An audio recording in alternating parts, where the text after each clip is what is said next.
उस राजमहल में ऐसा क्या था कि राजा के नवजात पुत्र केवल कुछ ही समय के लिए जीवित रहते थे।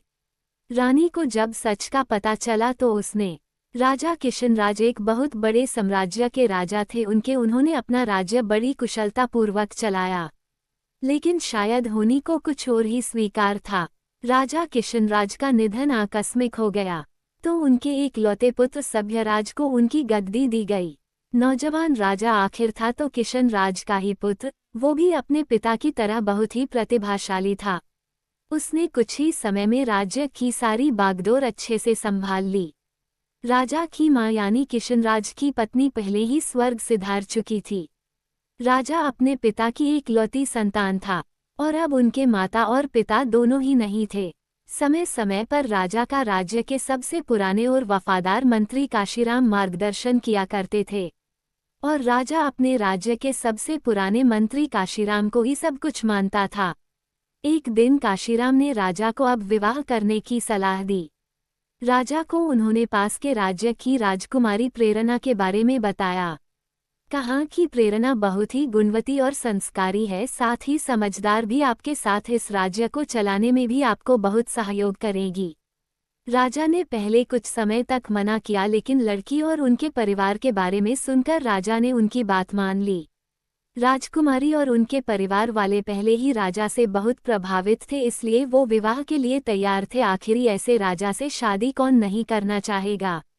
बड़ी धूमधाम के साथ राजा की शादी हो गई। शादी के बाद प्रेरणा इस राज्य में आ गई। राजा प्रेरणा की सुंदरता के साथ उनकी समझदारी का भी बहुत बड़ा प्रशंसक बन गया। ऐसी कई बातें थी जो राजा बल से नहीं हल कर सकता, उसे प्रेरणा अपनी सूझबूझ से सुलझा देती थी। राजा और रानी दोनों ही एक दूसरे को पाकर बहुत ही खुश थे। उन दोनों में प्रेम प्रगाढ़ था। ठीक 1 साल बाद रानी प्रेरणा गर्भवती हो गई। राजा और रानी दोनों अपनी पहली संतान के लिए बहुत खुश थे। भगवान का बहुत धन्यवाद दे रहे थे। राजा ने योजना बनाई थी कि उनकी संतान होने पर वो पूरे राज्य को निमंत्रण देंगे। आखिरकार वो दिन आ ही गया और रानी ने एक पुत्र को जन्म दिया। राजा और रानी की प्रसन्नता का कोई ठिकाना नहीं रहा, लेकिन ये खुशी ज्यादा देर तक नहीं टिक पाई। नवजात पुत्र कुछ ही घंटों में मर गया। राजा और रानी के साथ मंत्रीगण और सेवक सभी बहुत दुखी हो गए। काशीराम ने राजा को हौसला दिया और कहा कि भगवान की मर्जी के आगे किसकी चली, आप खुद को संभाले और रानी को भी हौसला दे। राजा ने रानी को हौसला दिया, साथ ही खुद को भी। वो समय भी निकल गया। राजा और रानी उस दुख से उभरने लगे। उन्होंने इस सत्य को स्वीकार किया और अपने आने वाले जीवन के लिए फिर से योजनाएं बनाने लगे। कुछ समय बाद फिर रानी गर्भवती हो गई। इस बार राजा और रानी कुछ ज्यादा सतर्क थे। समय समय पर दाई और वैद्य से परामर्श लिया गया ताकि पिछली बार जैसा फिर कुछ ना हो। समय आने पर फिर रानी ने फिर एक पुत्र को जन्म दिया, लेकिन इस बार भी वो पुत्र कुछ घंटों का ही मेहमान था। राजा रानी को लगा कि ऊपर वाला उनके साथ ऐसा क्यों कर रहा है। अब ये बात सोचने योग्य हो गई थी। राजा ने अब दूसरे तरह के उपाय करना शुरू कर दिए। सब कुछ होते हुए भी राजा के राजमहल में एक अगल खालीपन था। विरोधी राजा और शत्रुओं ने राजा की इस अवस्था का लाभ उठाकर राज्य पर हमले करना शुरू कर दिए। अपने निजी जीवन में इस परेशानी का प्रभाव कई बातों पर पड़ा। राजा अपना कुछ राज्य हार गया। राज्य की जनता का भी राजा पर से विश्वास कम होता जा रहा था। बातें थी कि जो अपनी संतान नहीं बचा पा रहा है, लगता नहीं वो राज्य को बचा पाएगा। इन सारी समस्याओं के बीच रानी प्रेरणा अपने प्रयासों में लगी हुई थी। वो राज्य में ऐसे ही जा जाकर राज्य के वासियों से मिलने लगी। रानी क्या कर रही है ये किसी को पता नहीं था।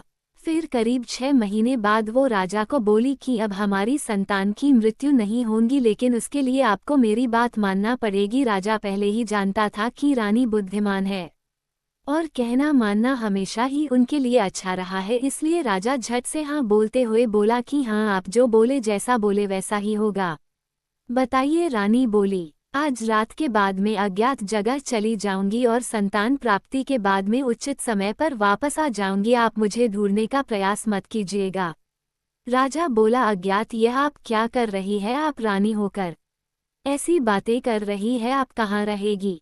रानी बोली कि अगर आपको हमारी संतान चाहिए तो आपको मेरी बात माननी पड़ेगी। राजा कुछ न कह सका। फिर रात में राजा जानता था कि वो अपनी रानी से अब पता नहीं कब मिल पाएगा। रात्रि के बाद सुबह जब राजा नींद से जागा तब रानी जा चुकी थी। काशीराम के द्वारा पूछे जाने पर राजा ने कहा कि प्रार्थना करें हम अपने इस प्रयास में सफल हो जाए।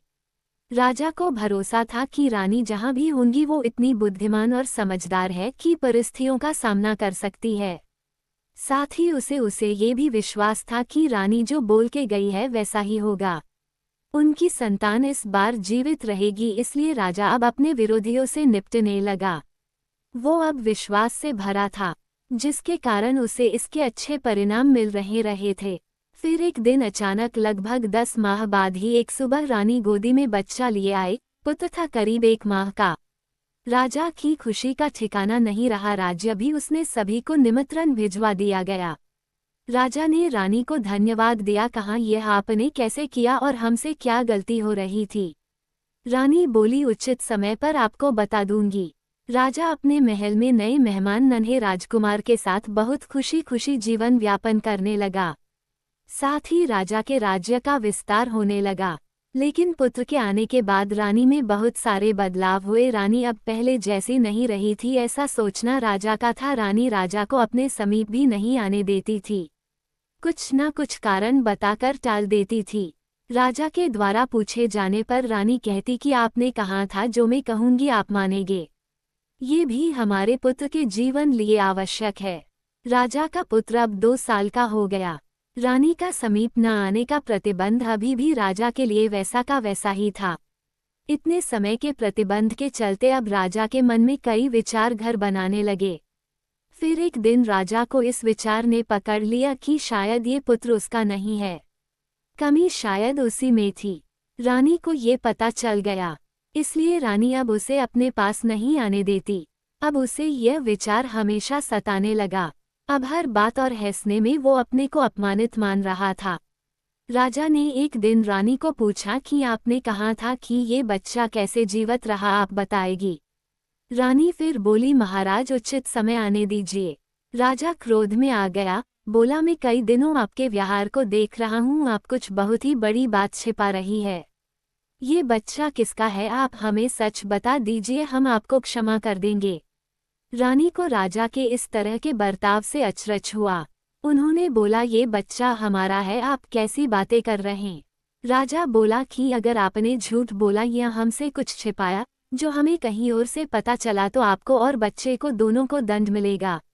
रानी यह सुन क्रोध में आ गई और बोला महाराज आप किस तरह की बात कर रहे, बात अगर मेरी होती तो मैं चुप रहती, लेकिन आपने मेरे बच्चे के लिए बोला है और मैं यह बात सहन नहीं कर सकती। सच सुनने की हिम्मत है तो सुने। तब रानी ने एक ऐसे सच से राजा को अवगत कराया जो वो नहीं जानता था। रानी ने कहा कि मैंने इस पूरे राज्य में करीब 6 माह तक भ्रमण किया और जगह जगह जाकर पुराने लोगों की बातें सुनी। आपके राज्य की सीमा पर जंगल में एक समूह रहता है। उनके कुल देवता में उनकी अटूट आस्था है और उनमें शक्ति भी है। साथ ही समूह का एक प्रधान है जो पूरे समूह का ध्यान रखता है। उनकी वाणी मतलब उनके देवता की वाणी। जब आप 1 वर्ष के थे तब आपके पिताजी और माता के साथ एक दिन यात्रा पर गए।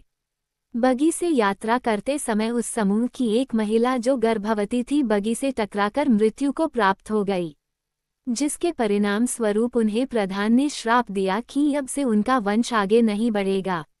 इसी वजह से आप भी अपने पिता के एक अकेली संतान है और इसी कारण हमारी संतान नहीं बच पा रही थी।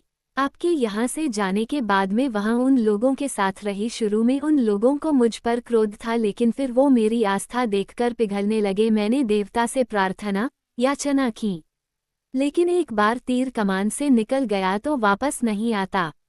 हमारी संतान फिर पैदा होते ही चली गई। फिर राजा पूछता है तो ये बच्चा किसका है। मेरे समय के साथ ही वहाँ एक और स्त्री भी गर्भवती थी, उनकी संतान भी उसी समय हुई। हमारी संतान के फिर चले जाने में उनके देवता के आगे संतान को लेकर जोर जोर से रोने लगी। तभी वो सारे समूहवासी इस बच्चे मुझे देने आ गए और मेरे आगे घुटने टेककर मुझे समर्पित कर दिया। उनकी आंखों में मेरे लिए प्यार था, दया थी और हाथ में बच्चा था। बस मुझे लगा कि अब हमें क्षमा मिल गई। नवजात को मैं कुछ दिन वहां रहने के बाद ले आए।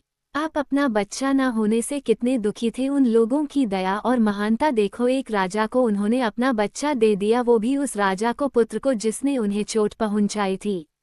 मुझे लगा कि इस बच्चे को जीवन भर अपार स्नेह देना ही हमारा प्रायश्चित है।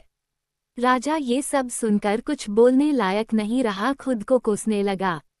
बोला, मैं तो आपके क्षमा के लायक भी नहीं हूँ। अपने परिवार की इस श्राप का पता मुझे नहीं लगा और आपने इतनी तपस्या की।